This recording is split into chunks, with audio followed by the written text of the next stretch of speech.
dos perdidos, das pessoas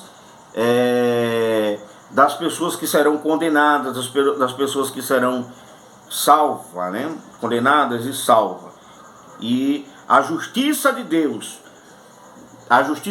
é reta, né? Como diz Deuteronômio 32 e 4, não pode dar mente. O Senhor é justo, né? Justo e reto Ele é. Aí fica a pergunta, você pode dizer assim, irmão Eliseu, mas como fica aquelas pessoas que nunca ouviram, elas serão salvas? Como é que fica a justiça de Deus nesse texto? Como é que fica aquelas pessoas que Deus mandou matar lá no Antigo Testamento? Muitas crianças de peito morreram, né? Muitas crianças de peito morreram a fio da espada e por ordem do próprio Deus. Aonde é que fica, irmão Eliseu, a justiça de Deus? Eu quero compreender essas coisas. E aí,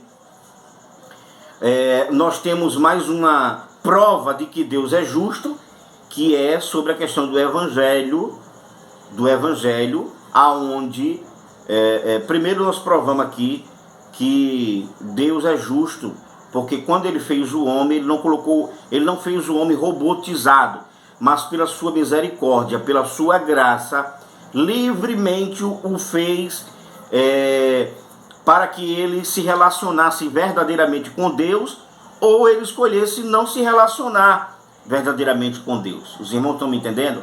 Então isso é um ato de quê? Do amor de Deus, da justiça de Deus, da santidade de Deus, que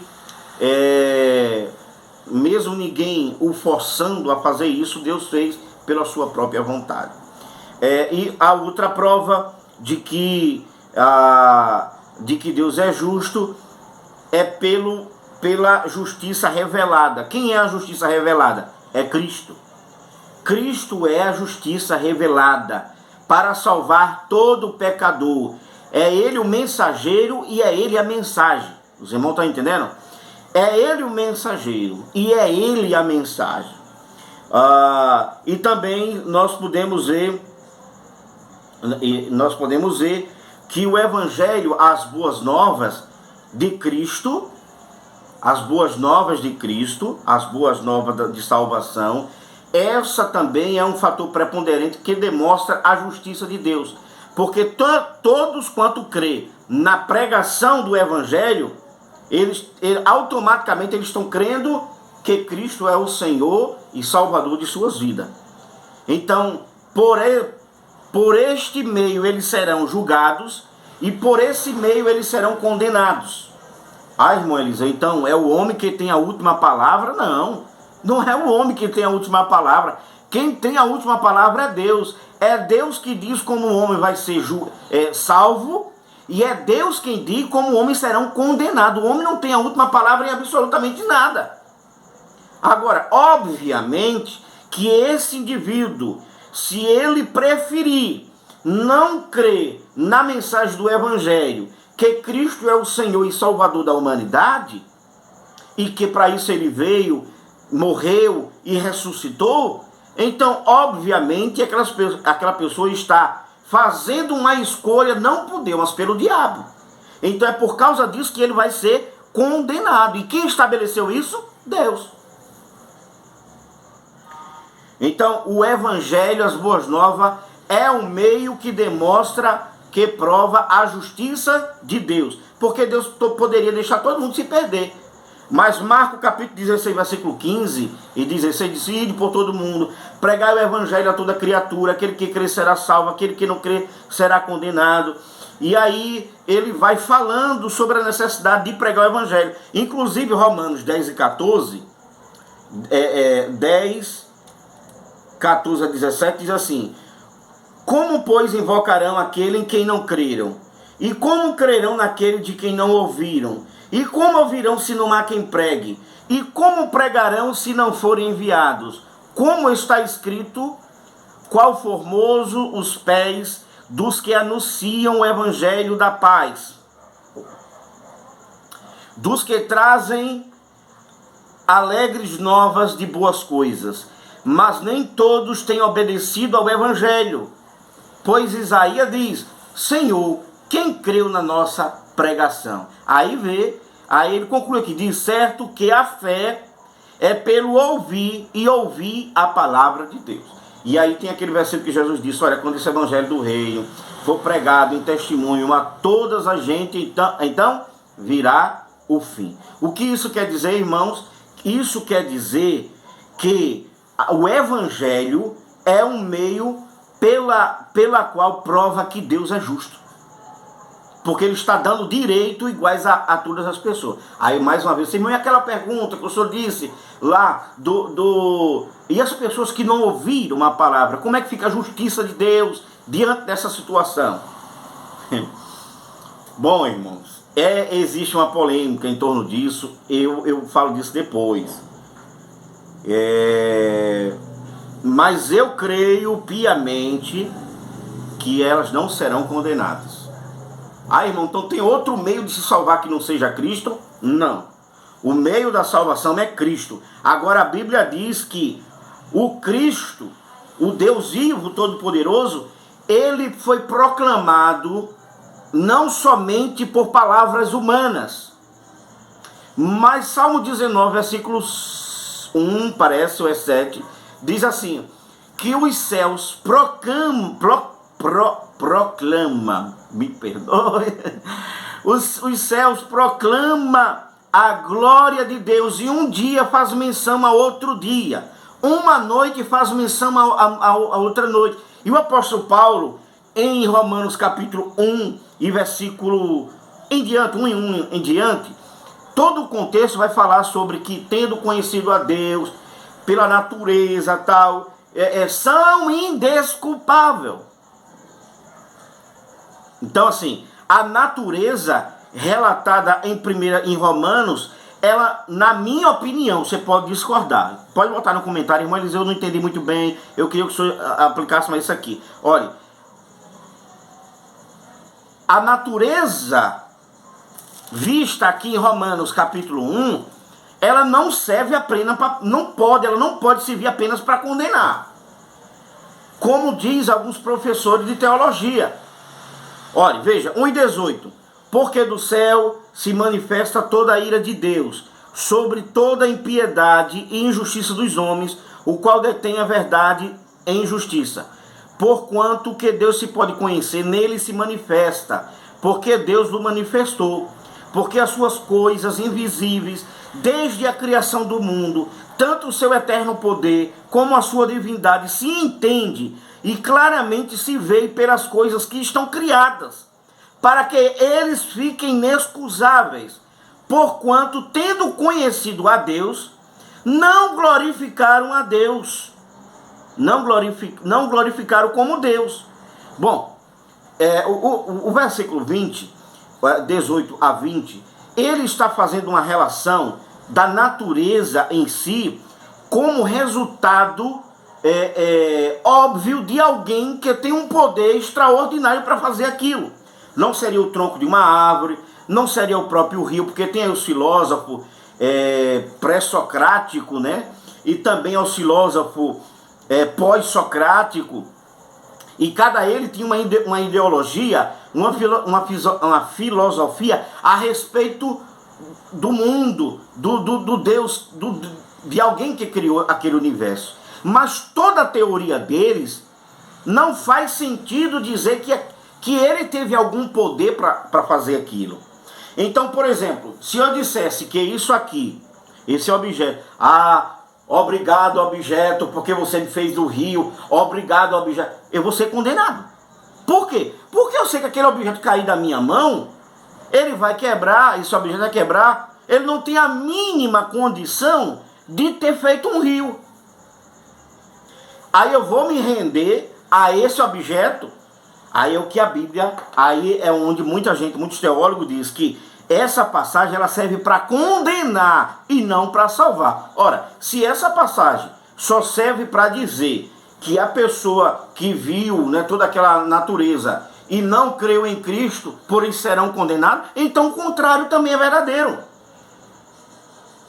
Isso é polêmica, viu, irmão? Isso aí é polêmica das grandes. Isso é polêmica das grandes. Então veja, o contrário também é verdadeiro. Aí, irmão Eliseu, deixa eu ver se eu entendi. O senhor está querendo dizer que todas aquelas pessoas que não ouviram a palavra de Deus, como a gente tem a Bíblia em nossas mãos, e crê numa árvore daquela, e crê naquela natureza, ela será salva? Não. Se elas entenderem com o seu coração,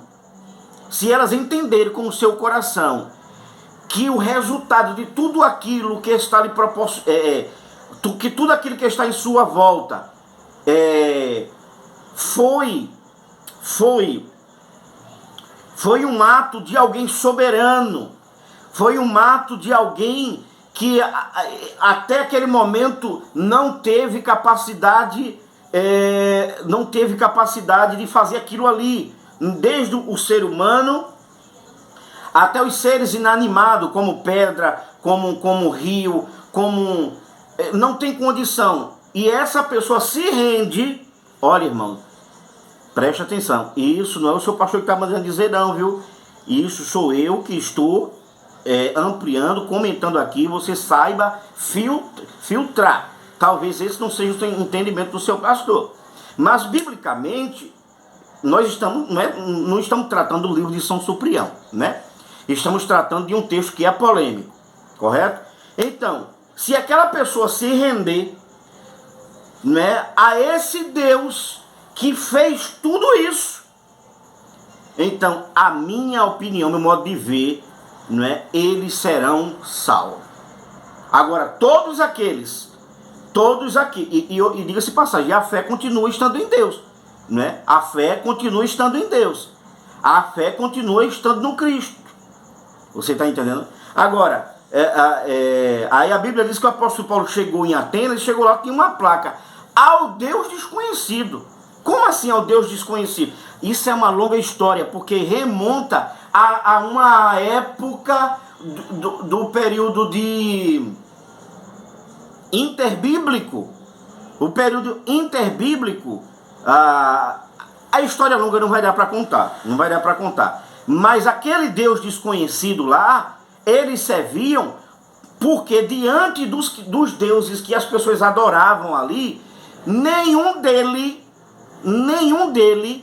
tinha capacidade de fazer nada. Agora, o Deus desconhecido, que já havia sido relatado por uma história antiga, em um momento X da história,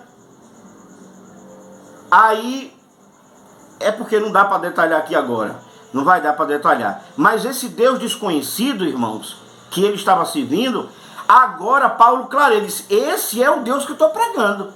Como assim? Eles estavam já crendo em um Deus desconhecido que ninguém havia pregado. Você está entendendo? Então, que Deus nos ajude, que Deus nos abençoe. Sobre a questão da pergunta, estaria Deus sendo justo no caso das criancinhas que morreram, né? Ali a fio da espada, que Deus chegou e disse, olha, não mate todo mundo, mate menino de peito, não deixe escapar ninguém, mate todo mundo. Irmão, que Deus justo é esse? Que manda matar até as crianças. Que culpa as criancinhas têm? E aí, aonde mora o X da questão. Olha, por que é que Deus mandou matar? Resumidamente, irmãos, filho de gato é gatinho. Os irmãos sabem. É uma frase popular que representa, de certa forma, alguma coisa. Filho de gato é gatinho. Aquelas pessoas que estavam sendo degoladas, decapitadas, que na minha opinião, as criancinhas de peito, não é pelo meu sentimentalismo não, viu, irmãos? Aquelas criancinhas, elas não vão para o inferno. Por mais que pareça terrível as criancinhas morrerem ali naquele contexto, mas aquilo foi um ato do amor de Deus, da bondade de Deus. Como assim, irmão Eliseu? Porque se aquelas criancinhas tivessem crescido no seio daquela família, ela seria igualmente as demais, ia sacrificar os seus filhos a Moloque, ia apresentar, ia fazer todo tipo de orgia, irmão. Então, aquelas pessoas morreram no estado de inocência, não pecadoras. Elas eram pecadoras porque todos nós nascemos em pecado, mas não um pecado cometido, um ato próprio, cometido. Os irmãos estão entendendo? Então, as crianças que morreram ali naquele contexto, foi um ato da justiça de Deus, juízo de Deus para com aquelas pessoas daquele contexto, que inclusive aquelas criancinhas que foi morta lá, muitas delas iam para os braços de Moloque. Eram sacrificadas a Moloque. Eram sacrificadas a Baal para ele mandar chuva. Os irmãos estão entendendo? Aí quando acontece mas como é que Deus faz uma coisa dessa? Não, aquilo foi um ato da misericórdia de Deus. Inclusive o Senhor disse a Abraão, tua descendência será escrava no Egito 400 anos. Depois tu voltará para cá, porque a medida dessa nação cananeia aqui ainda não encheu a minha paciência. Eu ainda tenho uma paciênciazinha com esse povo. Por isso que a Bíblia diz que Deus é longânimo, né? Aí chega um momento que Israel volta do Egito e o Senhor, o que é que o Senhor já diz? Ofereça-lhe a paz. Se eles quiserem a paz, então faça o quê? Então não destrua. Mas eles não queriam paz. Então o Senhor disse assim, destrua tudo, mate tudo. E lembre-se que os israelitas ainda foram contrários à vontade de Deus, que muitos deles foram poupados. E essas crianças, homens e mulheres que eram crianças, depois se tornaram homem adulto, serviram de laço para Israel. Israel foi levado a Baal, a Astarote, Se eu perguntasse para você, ô irmão, você quer ter um filho? Quero. Mas se você soubesse que esse filho seu iria para o inferno, você queria ter ele ainda? Você ia dizer o quê? Não. Quero, não queria não. Então a mesma coisa foi o que aconteceu naquele contexto. É terrível a matança aos olhos humanos? Sim, é terrível. A gente tem que orar pela paz de Israel, de Jerusalém, de todo mundo. Orar pelo rei, orar por todo mundo. No entanto, alguns atos de crueldade desse na verdade, amor de Deus para com aquelas pessoas, aquelas crianças. Eu sei que o calvinismo diz que aquelas crianças são igualmente condenadas, porque elas merecem a condenação, porque estão em pecado. E eu não estou aqui com sentimentalismo barato não, viu, irmãos? Não dá tempo a gente falar sobre essa questão aqui, mas vamos sim, em algum momento, tá gravando aí, que eu gravo o vídeo, né, ao ar livre, para a gente não ficar somente nessa formalidade aqui das EBDs. Então a gente grava alguns trechinhos de temas complexos, de temas difíceis e que são polêmicos, de fato. Então aquelas criancinhas que foram mortas foi um ato da bondade de Deus, porque elas iriam fazer as mesma coisa que os seus pais, elas iriam entrar pelo mesmo caminho, e o ciclo aí ia ser assim, ó, vicioso. Que Deus nos abençoe. Eu sei que eu não falei passo a passo dos tópicos da lição, mas é só um subsídio para que você também possa entender um pouco mais sobre essas questões aí, né? Que Deus nos ajude. Até a próxima semana. Olha, eu ia gravar um áudio somente de 15 minutos. Já vai em 46 minutos. Tá vendo, irmãos? Mas é bom a gente falar da palavra de Deus, né? É bom a gente falar da palavra de Deus. Eu recomendo, inclusive, você comprar esse livro aqui, olha. Não deu nem para falar. Esse livro aqui é do Dr. Carlos Augusto Vailate. É um exegeta equilibradíssimo. As 10 pragas e a abertura do mar. E esse ato aqui, o que aconteceu aqui, foi um ato da bondade de Deus. E Deus não queria a perdição do faraó. Deus não determinou que o faraó, se perdesse, fosse para o inferno. Ele morreu sim, mas porque ele não escolheu o caminho da paz. Tá bom? A paz do Senhor a todo mundo. Comente aí, diga de onde você para a gente interagir. Eu sei que o vídeo já está pré-gravado, né? Mas junto, irmãos, nós podemos ter esse elo. Até a aplicação da lição, a semana todinha, eu estou sem trabalhar ainda. E eu estou atento a tudo. Então, se os irmãos quiserem conversar, quiserem comentar, assim, rapidamente a gente conversa, e em nome de Jesus. Tá bom? Forte abraço a todo mundo da Assembleia de Deus de Madureira. E tenha uma ótima lição. Fiquem todos na paz.